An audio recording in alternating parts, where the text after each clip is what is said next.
Hello guys, my name is Mac. For today's video, meron tayong i-unbox na Wi-Fi smart plug. Ayan, ito siya. Working daw siya sa Google Assistant at Amazon Alexa. So ngayon, intro muna tayo.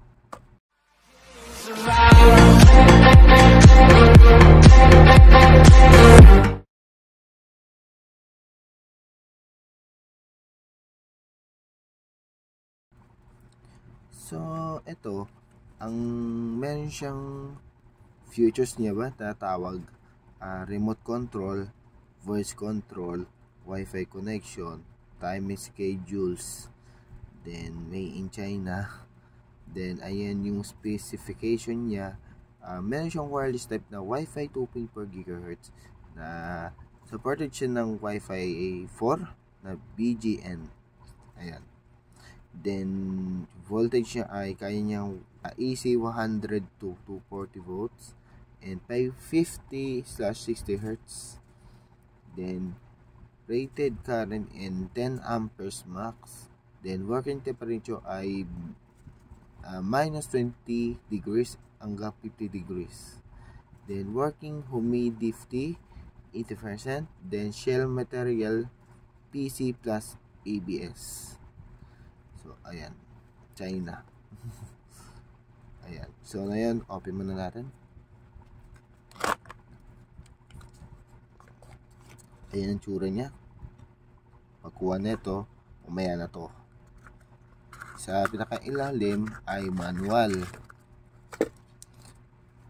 Supported siya ng apps niya ay Smart Life app and Tuya Smart app. Then, yan. Unang guide natin is home control device. Ayan. Ito yung pangalawa. And dito na rin yung instructions. Ayan. Ayan. Then, ayan. For Smart Life app yata to. Hindi pa siya sa Tuya. Ayan, Smart Life lang siya. Ayan.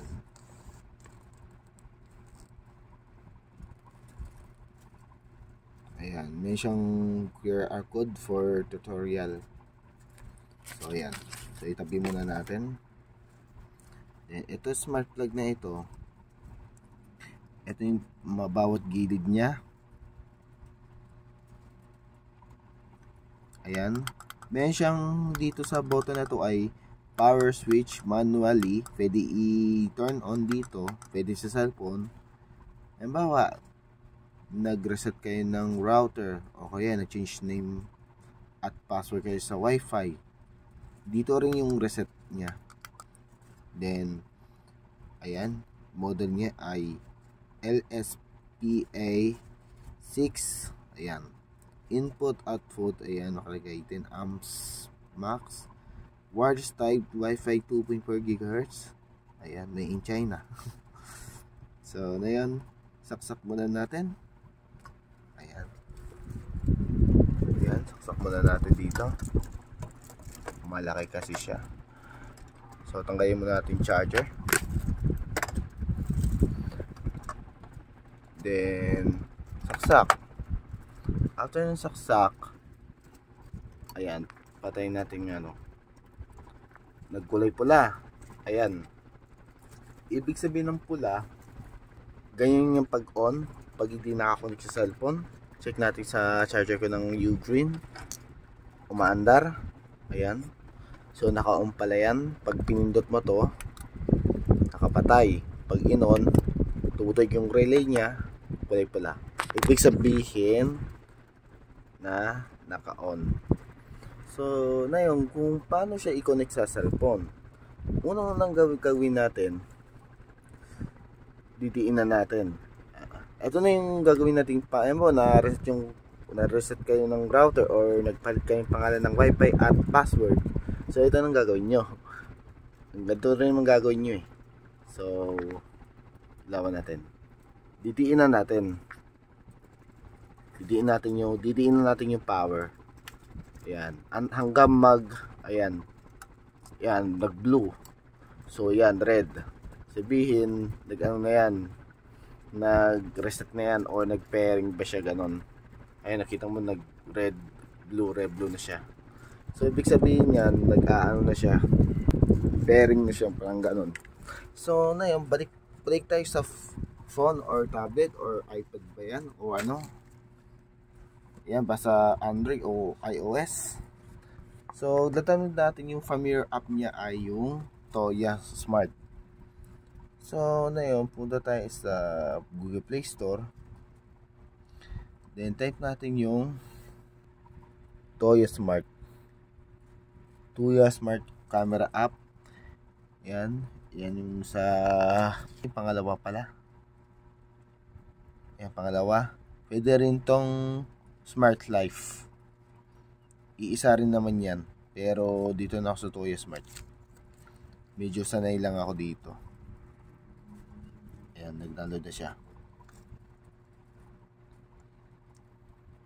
So, wait natin matapos yung Toya Smart app niya. So, ayan. Tapos na. So, ayan. Tapos na. So, open natin si Toya Smart. Then, agree natin. After na agree, pwede naman kayo mag-guess. Pero hindi nyo mareremote yung smart plug nyo. Pero mas maganda, gumawa na rin tayo ng account. So, punta tayo sa sign up. Then, i-change natin yung region, Philippines. Then, email address is, then, pindutin natin yung agree. Or, i-check natin yung sa box na yan, pindutin para mag-check. Ayan, lumabas ng kulay. Then, get verification code, pindutin mo. After nyan, nag-pop natin. I-double check ko na sa kabilang phone ko. Sa Gmail.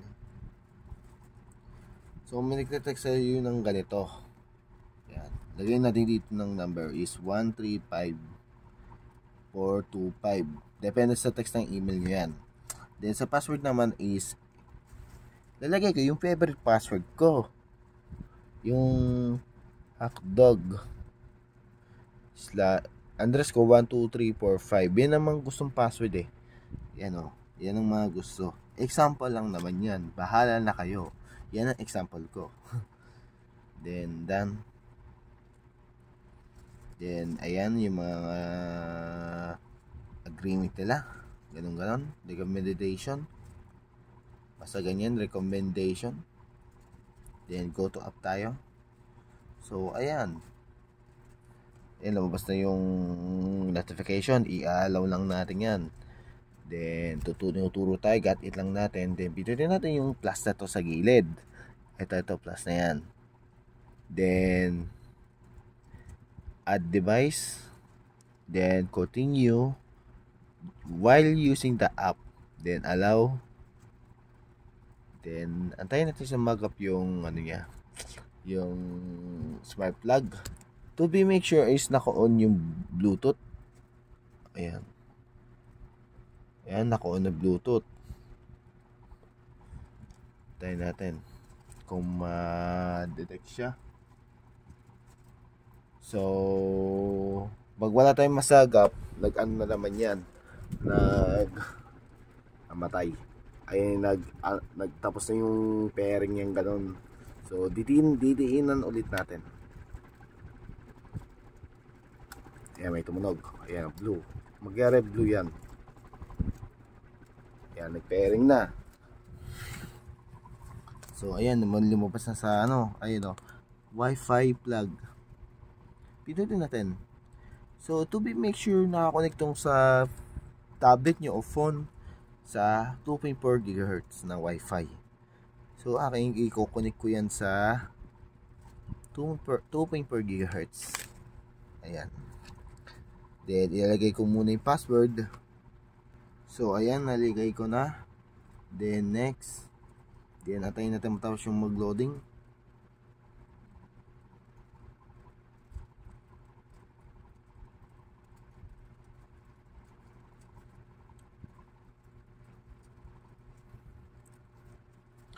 Yan, tapos na.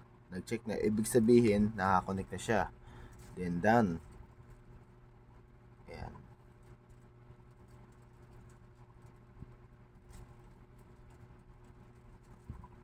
Yan, nag-power on na siya. Ayan, ganyan.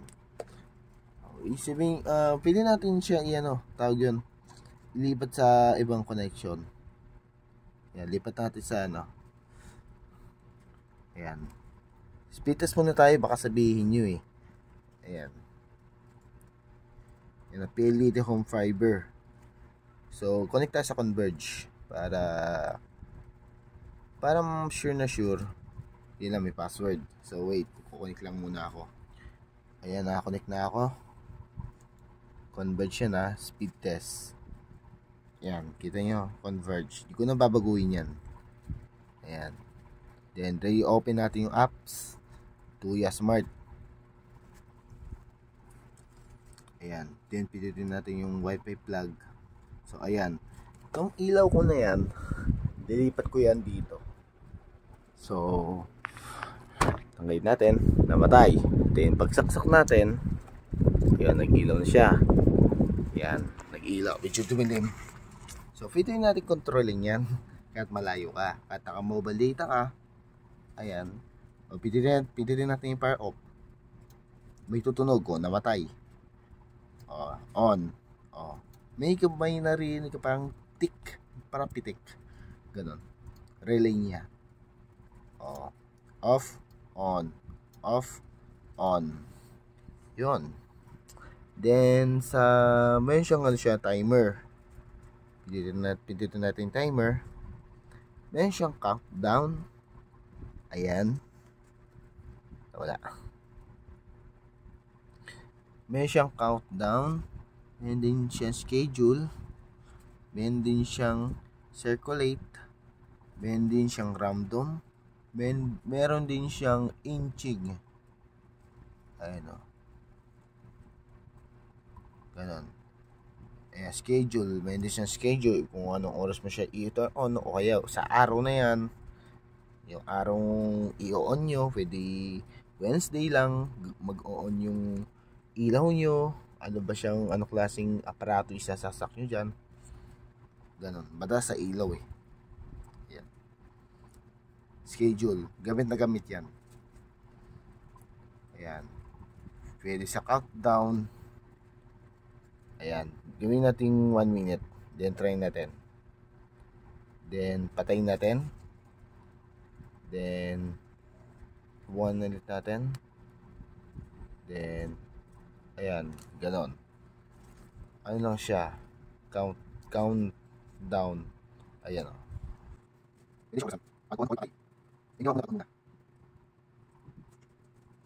So, ayan ko na i-kakap.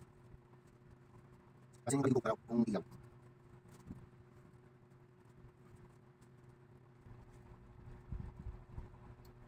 Yan o. Nag-ilaw siya. Ayun o. Nag-ilaw siya. Tumunog yung relay Pick. Narinig nyo siguro sa audio. Basta ganun lang siya. Pwede patayin. Ayan. Patay siya. Pwede mo siya kontrolin din sa dito sa mismong module niya.